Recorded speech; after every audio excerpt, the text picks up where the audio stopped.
Hello everyone, मेरा नाम है आनंद। आप देख रहे हैं दी सिलेक्शन पॉइंट। आज हम लोग एक अक्टूबर से लेकर 31 अक्टूबर तक के जितने भी सभी सम्मेलन हुए हैं उन सभी सम्मेलनों के बारे में जानकारी देखेंगे। क्या है ये आपके करंट अफेयर के पॉइंट ऑफ व्यू से बहुत इंपॉर्टेंट रहता है। इसको टॉपिक वाइज करने का काम मैं कर रहा हूँ और आप इसको प्रिपेयर करने का काम करेंगे। साथ ही अगर चैनल पर पहली बार आए हैं तो चैनल को सब्सक्राइब कर लेंगे, लोगों के साथ शेयर कर देंगे वीडियो को। तो चलिए ज़्यादा टाइम वेस्ट ना करते हुए हम जल्दी से जल्दी जितने जल्दी हो सकता है सारे क्वेश्चंस कवर कर लेते हैं। वीडियो इम्पॉर्टेंट है, लंबी हो या ना हो इससे फ़र्क नहीं पड़ता। एक बार सभी लोग फटाफट से मेरे साथ रिवीजन करेंगे। चलिए शुरू करते हैं पहले क्वेश्चन के साथ। तुम्हारा पहला प्रश्न है, अंतर्राष्ट्रीय सौर गठबंधन की 5वीं सभा कहाँ आयोजित की गई? आपके जो ऑप्शंस हैं वो कुछ इस तरीके से हैं: कोलकाता, मुंबई, नई दिल्ली या फिर इनमें से कोई नहीं।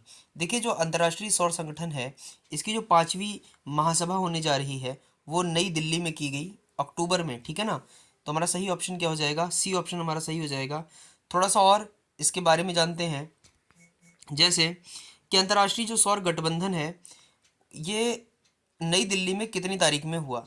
तो ये नई दिल्ली में हमारा हुआ 17 अक्टूबर को। कब हुआ? 17 अक्टूबर को। आप देख सकते हैं नई दिल्ली में हुआ। अगर बात करें कि केंद्रीय विद्युत नवीन एवं नवीकरणीय ऊर्जा के मंत्री कौन है, तो वो मंत्री हैं आर के सिंह। कौन है? आर के सिंह हैं। अगर बात करें कि इस बार के मुद्दे क्या थे, तो इस बार के मुद्दे पांचवी सभा का जो पांचवी सभा जो इस बार हुई है इसका उद्देश्य था ऊर्जा तक पहुंच, सुरक्षा, ऊर्जा सुरक्षा, ऊर्जा पारगमन, इन महत्वपूर्ण मुद्दों पर बात की गई। अगर बात करें कि इसमें कितने सदस्य हैं, तो अंतर्राष्ट्रीय सौर संगठन जो है इसमें 109 सदस्य हैं, ठीक है ना। और अगर बात करी जाए कि इसमें कितने निवेश की बात की गई है 2030 तक, तो 1 लाख करोड़ डॉलर के निवेश की बात की गई है।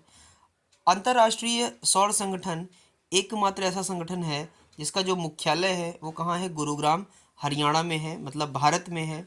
अगर बात करें कि इसको कब बनाया गया था, तो 30 नवंबर 2015 को ये जो संगठन है ये अस्तित्व में आया था। ठीक है साथियों, चलते हैं अपने अगले प्रश्न पर। देखते हैं हमारा अगला प्रश्न क्या है।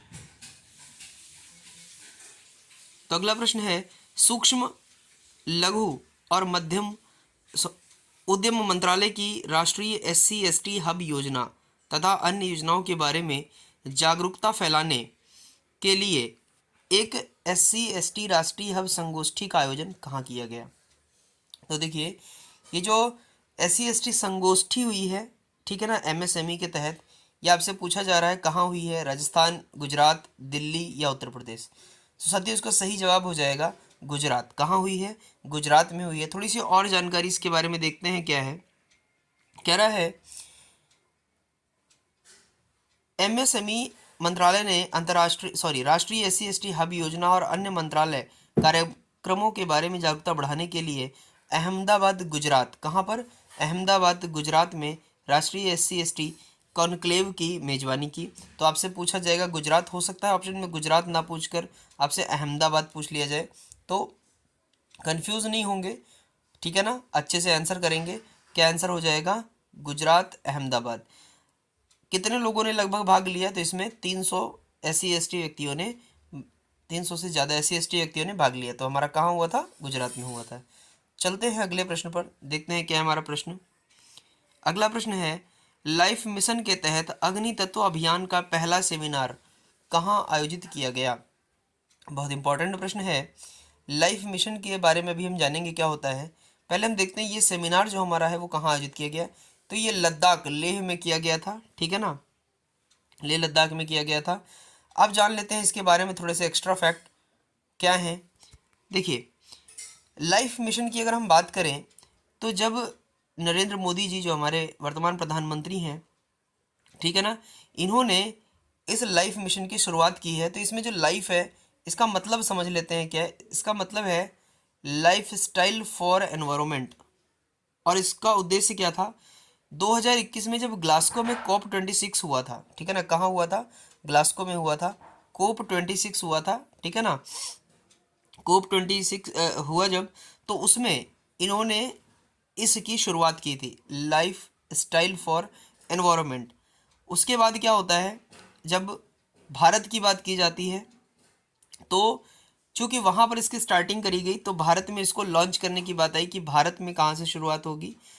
तो उसी मिशन के तहत में जो इसको नाम दिया गया ना अग्नि तत्व, तो उस अग्नि तत्व का जो पहला सेमिनार था, ठीक है ना, कि हमें कैसे लाइफ के साथ टच में रहना चाहिए, उसके बारे में जो बात हुई है वो कहाँ हुई है, लेह में हुई थी। ठीक है, आगे है कि अगर बात करी जाए कि इस समय लद्दाख के उपराज्यपाल सम्मेलन का जो उद्घाटन हुआ है जिन्होंने किया है वो कौन है, तो इसका उद्घाटन किया है लद्दाख के जो उपराज्यपाल हैं, उनका नाम है श्री आर के माथुर। क्या नाम है, श्री आर के माथुर। आर के माथुर ने इसकी शुरुआत की है। अगला प्रश्न है हमारा,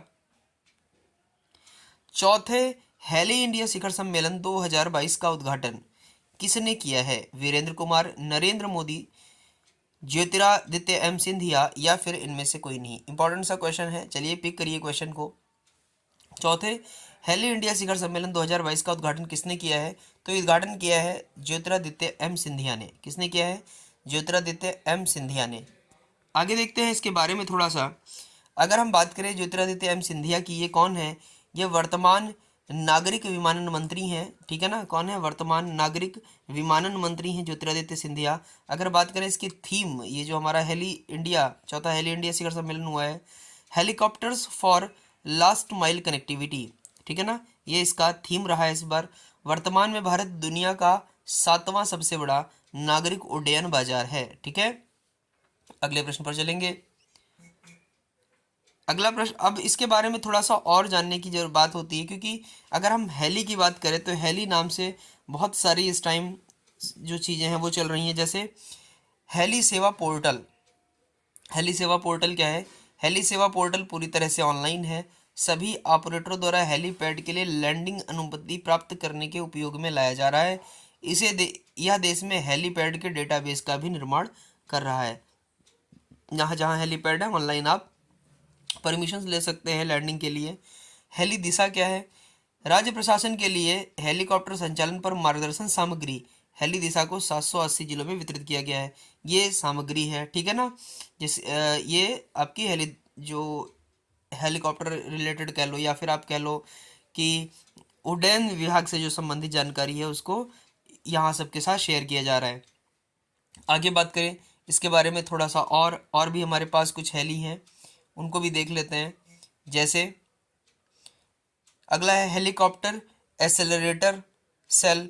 इसका क्या है, हेलीकॉप्टर एसेलरेटर सेल हेलीकॉप्टर से संबंधित समस्याओं को दूर करने के लिए सक्रिय रूप से काम कर रहा है। व्यापार प्रतिनिधियों का सलाहकार समूह समस्या वाले क्षेत्रों की पहचान करने में सहायता करता है। बहुत अच्छी बात है। अगला अगर हम देखें तो ये है उड़े देश का आम नागरिक। ये क्या है, 2016 में नागरिक उड्डयन मंत्रालय के तहत क्षेत्रीय कनेक्टिविटी योजना के रूप में इसे लॉन्च किया गया था।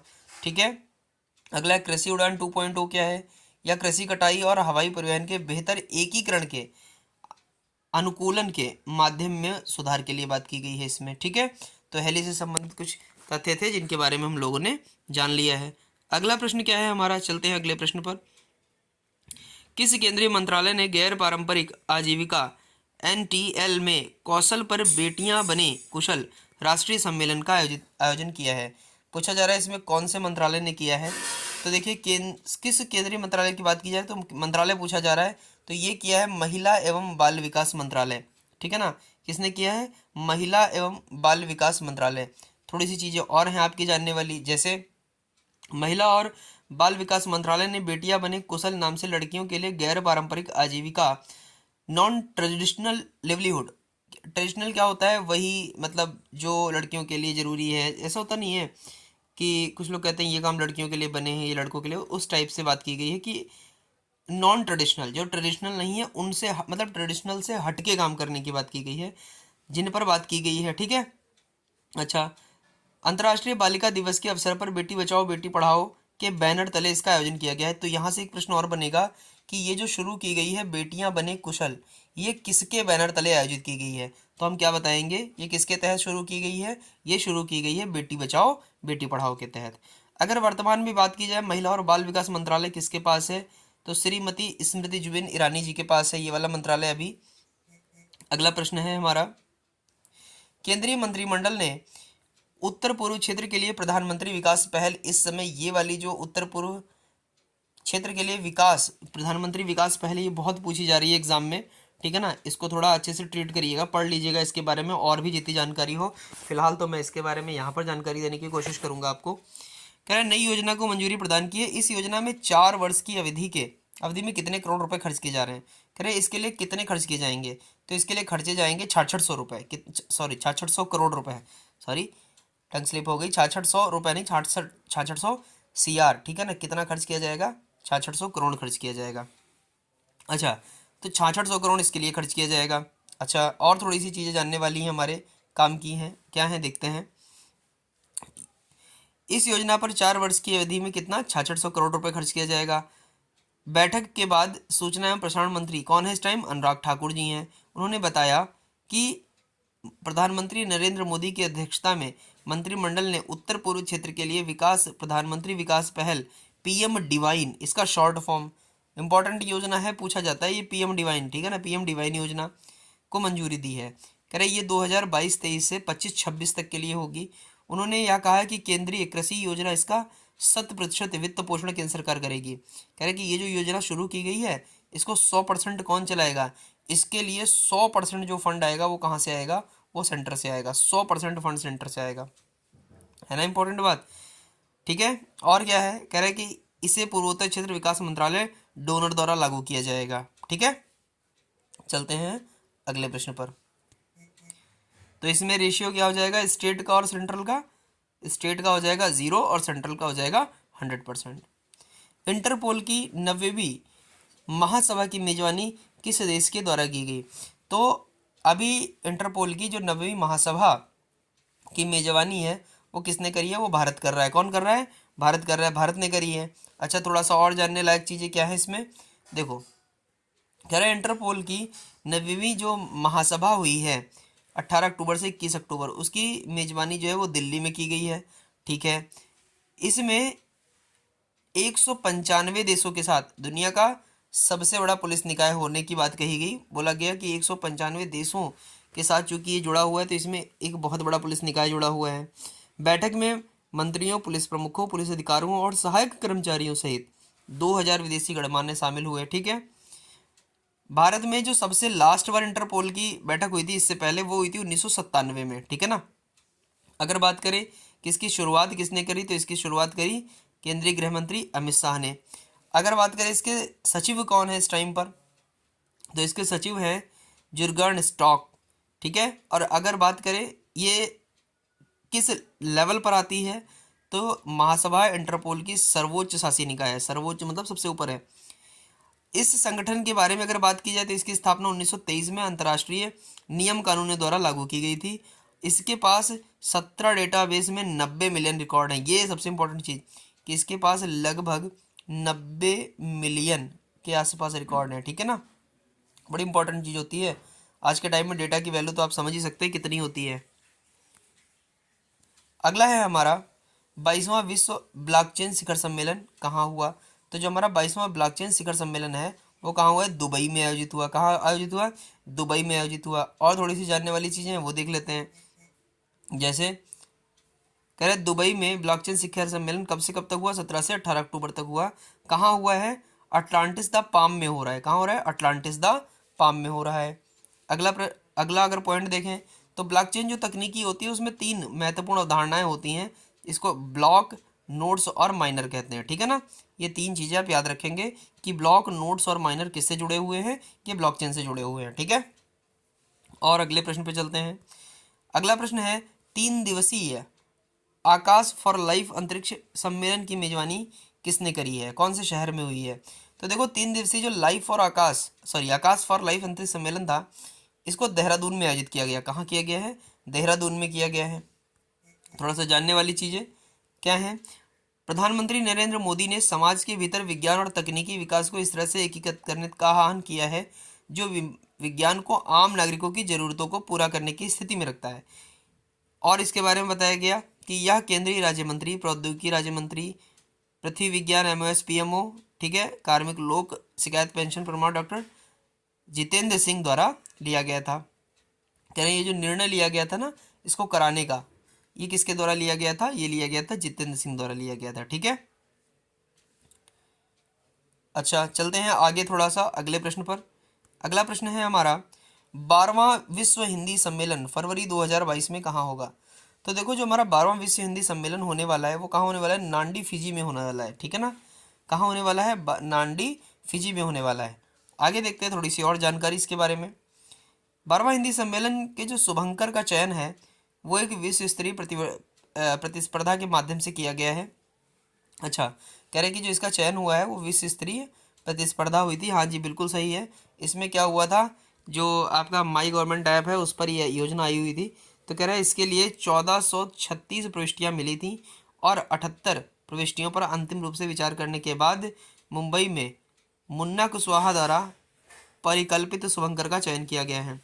देखिए जल्दी उसकी हम आपको फ़ोटो भी दिखाएंगे। ठीक है ना, अभी फ़िलहाल के लिए वो अवेलेबल नहीं है।